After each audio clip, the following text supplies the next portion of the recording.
কথায় বলে ব্যারাকপুর মানে তুমি যে নও একা, ব্যারাকপুর মানে এ শহরেই তোমার সাথে হবে আমার শেষ দেখা। ব্যারাকপুর মানে উজান সড়ক, নস্টালজিক মন, ইতিহাসে ঘেরা ছোট্ট শহরে সাজানো দৃষ্টিকোণ।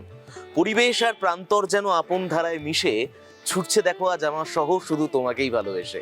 সত্যি এই শহরটা কিন্তু আমাদের সকলকে ভালোবেসে আপ্রাণভাবে চিরাচরিত ইতিহাসের সময় থেকে ছুটে আসছে। আর এই ছুটে আসাকে কেন্দ্র করে একটা শহরে জড়িয়ে রয়েছে উৎসব, প্রেম, ভালোবাসা, সবকিছু, আবেগ, দুঃখ। এই পরিবেশটাকে নিয়ে যখন আমরা ব্যারাকপুর শহরে এসে উপস্থিত হয়েছি, এই ব্যারাকপুর শহর আমাদেরকে জানান দিয়েছে যে এখানে একটা দীর্ঘ শতাব্দী ধরে, দীর্ঘ বঙ্গাব্দ ধরে, দীর্ঘ সময় ধরে শক্তির আরাধনা হয়। হ্যাঁ, সামনেই শ্যামা পুজো, আর এই শ্যামা পুজোকে সাথে নিয়ে আমরা এই মুহূর্তে মনিরামপুর ব্যারাকপুরে উপস্থিত মিস্ত্রিঘাট বয়েজ ক্লাব। অত্যন্ত প্রাচীন একটি পুজো, ঐতিহ্যের পুজো এবং বিভিন্ন রকমের সাবেগিয়ানার সমাবেশ এর মধ্যে মিলেমিশে একাকার হয়ে আছে। কি রয়েছে তার পুঙ্খানুপুঙ্খানু ব্যাখ্যা জানতে চাইছি।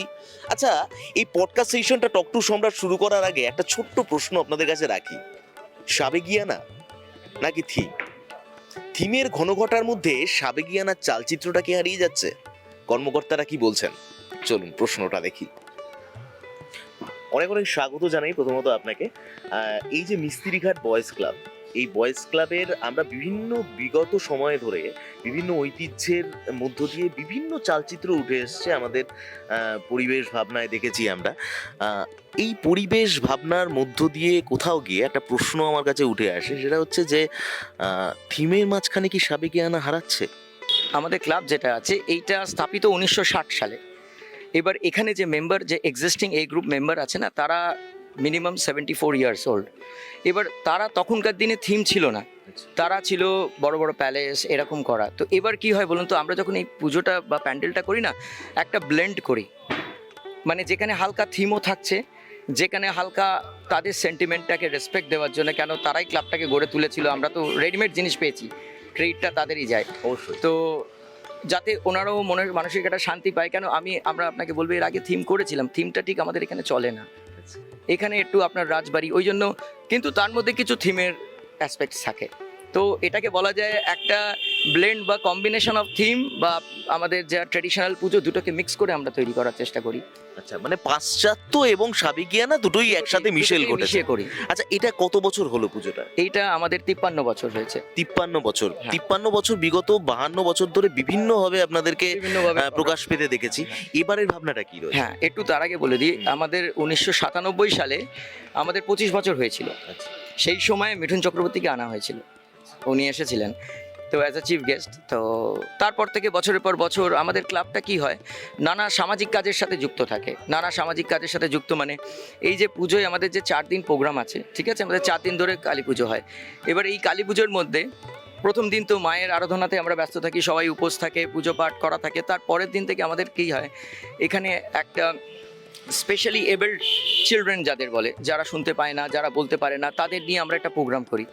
তাদের আমাদের যেটা দান ধ্যান, আমরা নিজেদের এই যে পুজো থেকে যে কালেকশনটা আসে না, সেই কালেকশনটা যে খালি পুজোয় সরিয়ে রাখবো এরকম না, কিছুটা আমরা সোসাইটিকে ফিরিয়ে দেওয়ার চেষ্টা করি। তো তাদের কিছু জামা কাপড়, কিছু মিষ্টির প্যাকেট, এইসব আমরা ক্লাব মেম্বাররা এইভাবে ঝাঁপিয়ে পড়ে সেটা একদিন করা হয়। একদিন বৃদ্ধাশ্রমের লোকদের আনা হয়, যারা আছে তারা পুজো দেখতে পারে না, সত্যি কথা বলতে তারা আসে, তাদের বসিয়ে একটা গেট অফ অনার দিয়ে ওনাদের ঢোকানো হয়। কেন তারা সিনিয়র সিটিজেন, নিয়ে তাদের একটা শাল বা শীত পড়ছে এই সময় একটা গিফট দেওয়া। তো এইসব নানান কাজ করা হয়। তারপর আরেকটা দিন, যেটা মায়ের পুজোর পরের দিন, সেকেন্ড দিনে আমরা একটা ওভারঅল ভোগ করি। এবার এই ভোগটা সবাইকে দেওয়া হয়, আমরা চেষ্টা করি, কেন এত জনগণ মধ্যে ছড়িয়ে, তাও আমরা চেষ্টা করি প্রায় 500-600 ভোগে পার্সেল প্যাকেট করা হয়, সবাইকে দিয়ে, যাতে সবাই, পাড়ার লোক তো, এনাদের সাহায্য ছাড়া তো পুজো সম্ভব না, যাতে ওনারাও একটা শান্তি পায়, একটা আনন্দ পায় যে এটা আমাদের ক্লাব। ওই জন্য মনিরামপুরে আছে আরো একটা বিষয়, সেটা হচ্ছে যে মনিরামপুরে একটা পুজোর দৌড় আছে, শ্যামা পুজোর একটা দৌড় আছে, আলোর দৌড় আছে। আপনার প্রত্যেকটা কথাই আমি শুনলাম, সেটা হচ্ছে যে আপনি বললেন যে যারা সত্যি আলোর থেকে পিছিয়ে আছে তাদেরকে আপনারা আলোর দিশা দেখাচ্ছে মিস্ত্রিঘাট বয়েজ ক্লাব। কিন্তু এই যে মনিরামপুরে একটা পুজোর একটা শ্যামা পুজোর একটা দৌড় দীর্ঘ শতাব্দী ধরে আমরা দেখে আসছি, তো সেই দৌড়ে কি মিস্ত্রিঘাট বয়েজ ক্লাব রয়েছে? একদম একদম। আগেরবারও আমরা দুটো প্যান্ডেলের জন্য প্রাইজ পেয়েছি, আমরা ওইখানে কিন্তু আছি। আমাদের আপনাকে একটু এবার এই পুজোর ব্যাপারে বলি। আমাদের যে এই যে প্যান্ডেল দেখছেন, এটা করছে আপনার রুদ্রপ্রসাদ ঘোষ, রানাঘাটের। হ্যাঁ, উনি এই বড় বড় জায়গায় প্যান্ডেল করে এসছে, ঠিক আছে। আমাদের যে মায়ের প্রতিমা আসবে সে হচ্ছে কালাচাঁদ রুদ্রপাল, আচ্ছা, মানে কলকাতার ওয়ান অফ দ্য মানে প্রখ্যাত নাম, ঠিক আছে। ওনার আসে, আমরা প্রতিমায় প্রত্যেকবারই প্রাইজ পেয়ে থাকি। মানে এখানে একদম মানে যেটাকে বলে নেক টু নেক ফাইট হয়। তবে আমরা চেষ্টা করি কারোর সাথে কম্প্যারিজনে যাব না, কারোর সাথে আমরা কিছুটা নিজেদের মধ্যে করে যাতে লোকের সেবাটা করতে পারি, পুজোটাও বড় করে করে, এইটা আমাদের বড়রা শিখিয়ে গেছে। কিন্তু কানাঘুষো শোনা যায় যে মনিরামপুর এই মিস্ত্রিঘাট বয়েজ ক্লাব একটা মনিরামপুরে পুজোর সাথে প্রতিযোগিতা, কার সাথে সরাসরি প্রতিযোগিতা আছে? এখানে অনেক বড় বড় ক্লাব আছে, ভালো ক্লাব আছে, তারা ভালো পুজো করে, তাদের সাথে আমাদের খুব ভালো সম্পর্কও আছে। এরকম না দেখা হলে সবার সাথে আলোচনা, সবার সাথে কথাবার্তা সব কিছু আছে। আর এটা একটা মানে হেলদি কম্পিটিশন, মানে বলতে নেই একে অপরের বিপদে ঝাঁপিয়ে পড়া, এইসব ব্যাপারগুলো তো আছেই, ঠিক আছে। তো ওই জন্যে এটা হয়, কারোর যদি কোনো বছর জুবলি ইয়ার হয়, তার মানে আমরাও, যেমন আমাদের যখন 50 বছর হয়েছিল, এখানে সব মাপের পুজোর লেভেলই অন্যরকম ছিল, কেন একটা টাফ ফাইট দিতে হবে, এইভাবে আমরা পুজোটা করেছিলাম। তো আমরা এখানে কয়েকটা 4-5টা যদি পুজো আপনি ধরেন মনিরামপুরে, তাহলে আমাদের তো পুজো তো থাকবেই। অবশ্যই। আর এই পুজোকে কেন্দ্র করে বিভিন্ন কর্মসূচি আপনারা বললেন, হ্যাঁ। এবং এর পুজোর মধ্যে দিয়ে কোনো বিশেষত বার্তা এবছর আপনারা দিচ্ছেন?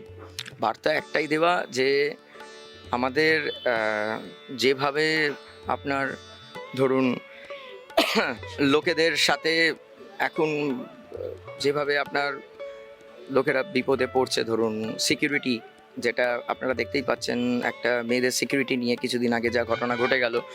বার্তা একটাই দেওয়া সবাইকে যে তোমরা এনজয় করো লাইফটাকে, সব ভালোভাবে করো, কিন্তু নিজের সিকিউরিটিটা রাখো। আর ক্লাব মানেই একে অপরের পাশে দাঁড়ানো, একটু হেল্প করো। আমরা ক্লাবটা এইভাবেই করি যাতে আশেপাশে পাড়ার প্রতিবেশী যেটা থাকে তারা পাশে দাঁড়ায়। মেসেজ যদি বলো, সোশ্যাল মেসেজ কি যাচ্ছে, একে অপরের পাশে দাঁড়াও, ভালোভাবে নিজের লাইফটা লিড করো, আর নিজের সেফটি আগে রাখো। কিন্তু সব থেকে বড় কথা হচ্ছে প্রযুক্তি এবং প্রতিযোগিতার দৌড়ে তো দেখা যাচ্ছে যে অনেক সময় এই ক্লাব সংগঠন এখন একদম পুরো শিথিল হয়ে যাচ্ছে।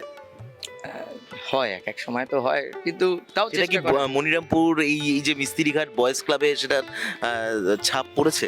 না, সেরকম ছাপ পড়েনি। আমরা মোটামুটি পুজো করি। একটা জিনিস আমি বলে দিই, আমরা কারোর সাথে কম্পিটিশনে নামি না, আমরা নিজস্ব নিজের মতো পুজো করি, ঠিক আছে। পুজো বড় মাপের হয়, ওই জন্য বলতে নেই, যেখানে যেখানে সম্ভব আমরা সবাই আমাদের ভালোবেসে ডোনেশন বলুন বা যা সাহায্য করে জানে। আমাদের একটা জিনিস কী হয় বলুন তো, সব থেকে বয়েজ ক্লাবের দিনের শেষে একটা কথা বলে, প্রত্যেকটা একটা বাড়িতে যাবেন, বয়েজ ক্লাবের ব্যাপারে বললে লোকে এমনি হাসি মুখে চাঁদা দেবে, এই গুডউইলটা আছে। আমরা হচ্ছে এখানকার এমন একটা ক্লাস, 1997 সালে প্রথম অ্যাম্বুলেন্স আনা হয় এই ক্লাবে। সেই অ্যাম্বুলেন্স কোভিডের সময়ের পর থেকে আমাদের এই পরিষেবাটা একটু বন্ধ করে দিতে হলো, কিছু ঝামেলার মধ্যে পড়ে গেছিলাম, কিন্তু এই অ্যাম্বুলেন্স সরগড়িয়ে চলেছে, প্রত্যেক লোককে সাহায্য দিয়েছে, যেটা বাজারের থেকে কম রেটে চলতো।